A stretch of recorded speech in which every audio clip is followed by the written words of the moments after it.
All right, so how we're going to make this blank is I've got one piece of tulip wood here that I cut in half. And you can see that this is one piece from the grain direction like that. And they're marked individually. This is 1 for that side, 2, 3, and then 4 on opposing corners. I've marked the ends with a black X and all the way around so that I know not to cut that in by mistake. So all the segmenting is going to be done on this end over here. So I have a stop block in place in my jig, and we're going to do both blanks at the same time. This black line is also going to help me later when I put this together. I can know the orientation of the grain, so that's what that is for. So this stop block is lined up with the center of this right there, so you see how that works.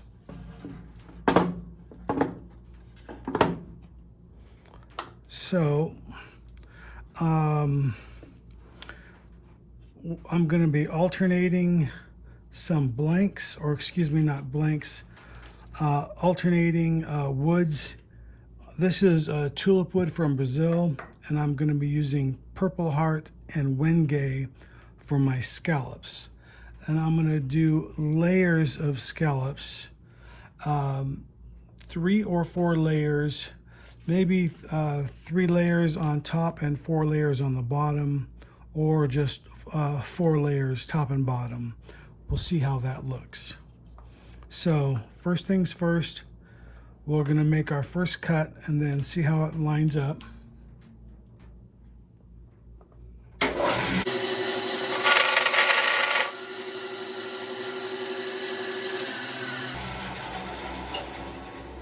That looks really good. Now we'll glue our blank, or that scallop, onto that. Okay, so I have a bunch of Wenge. These are all cut at 60 degrees, as is the Purple Heart, cut at 60. And then I have a bunch of plastic PVC. These are for leftover from some Levlor blinds that I cut up. I cut up probably about a half a dozen of them, the full-length blinds that go over your sliding glass door. When I had taken that out, I saved about, like I said, a half a dozen, and then I cut those up into 6-inch strips, and then I use those periodically, and they work quite well for segmenting. So a good reuse of that material so it doesn't go in the landfill. So our first thing that we want to do, and then we're going to do both blanks simultaneously, so that way they complement one another. So I want to use Wenge first. So what I'm going to do is I'm going to use a piece of this and then the Wenge like that. Okay, and then we'll just glue that together. And I'm just going to use some of this super glue that I've been using. Make sure you have some wax paper down, it comes in really handy.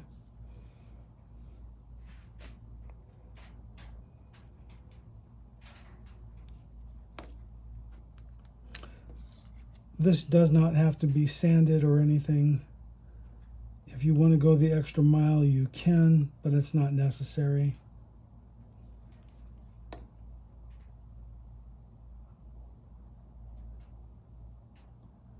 And I'm just going to hold that for a second.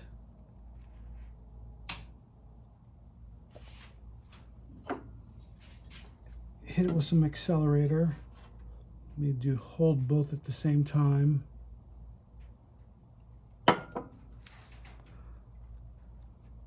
Normally I put this against my table saw, rib fence.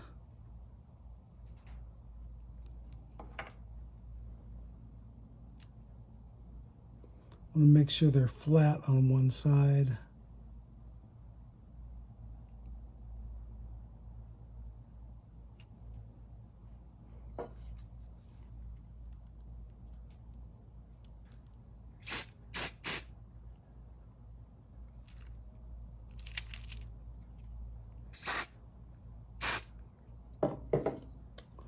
Then I'm just going to take that to the bandsaw, cut that off, sand it, and then we'll come right back.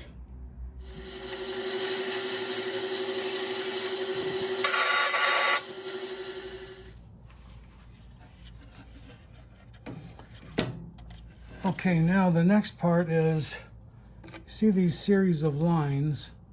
The first line is where I had my stop block at. So for my next cut, 3 and 4, I want to step that back. So I'm moving my stop block back 1/4 of an inch to this line. And then when I rotate it back, I'm going to move it back to this line over here, and so on and so forth, all the way back. So like this was our first cut right there. Our first cut was the stop block right there. Our second one will be here. Our next one will be there, and so on and so forth, all the way down. So the more layers we get, the further back it will go.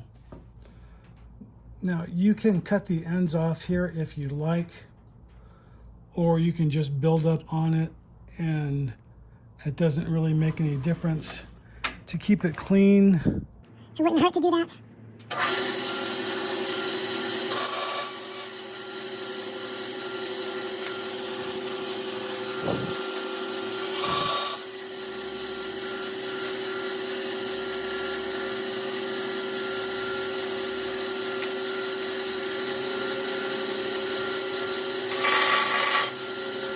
I should have left those pieces on the end, but that's okay. When I cut this way, that will fill that hole on the side. So we'll just continue on cutting the opposite side now.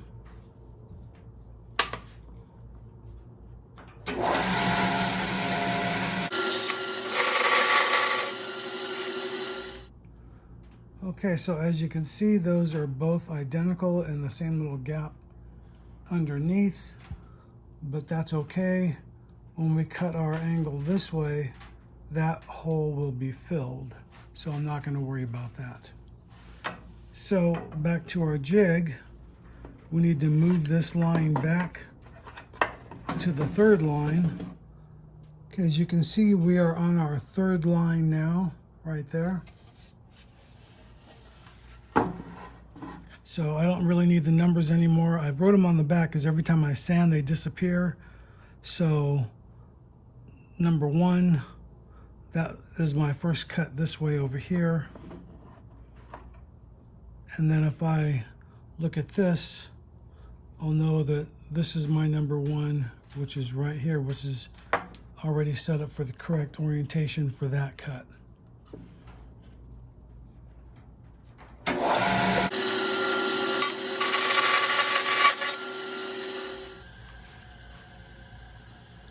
Okay, as you can see, we're getting along here, and I am alternating it, the purple heart for the wenge, so it's going to be purple heart all the way around on this layer, and then I'm going to do the same thing on this side, more purple heart.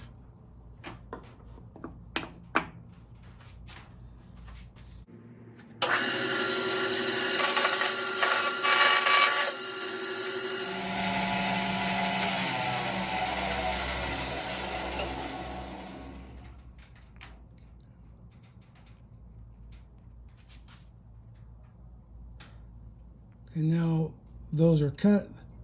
Now I'm just going to put wenge here, and then again on the other side, and then we'll come back once those are done all the way around.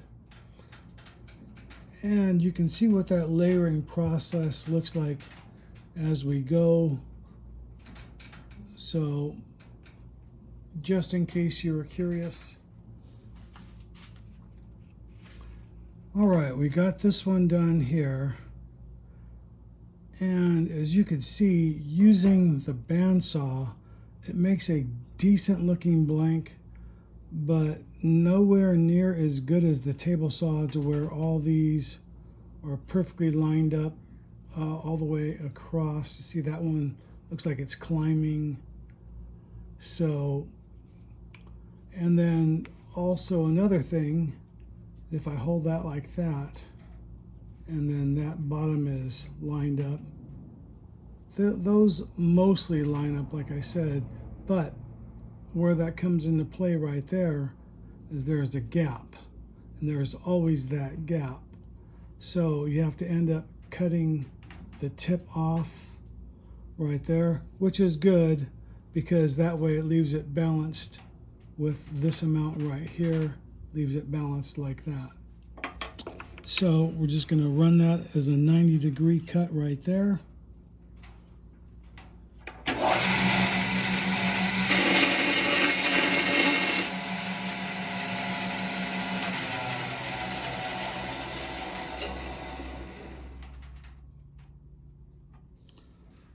So that is our blank. Now we'll just see how that looks on something.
All right, so this is the first set of blanks that I made, and I opted to not go ahead and tube those up right away. This is the set I made on the bandsaw, and then I made a second set off camera, except towards the very end there, using my table saw jigs. I think this one came out better, although there was a little bit of a climb on one of these right here, just like we had on this. So, and I think my spacing was just a little bit off. But anyway, you can see they're both identically made, other than the spacing, using the same materials though, same process. Two different jigs, two different tools. I think the table saw is better than the bandsaw, but of course that's personal preference. Let me know what you think in the comments, and we'll come back with another video and we'll make something cool out of this, so without making a video that's too long. We'll see you next week. If you like this video, give me a thumbs up. Have a good day. Hey, this is Gabriel Castro. Thanks for watching my YouTube channel. You can click on the link right here and subscribe. You can watch a video series right here, or the latest video right here.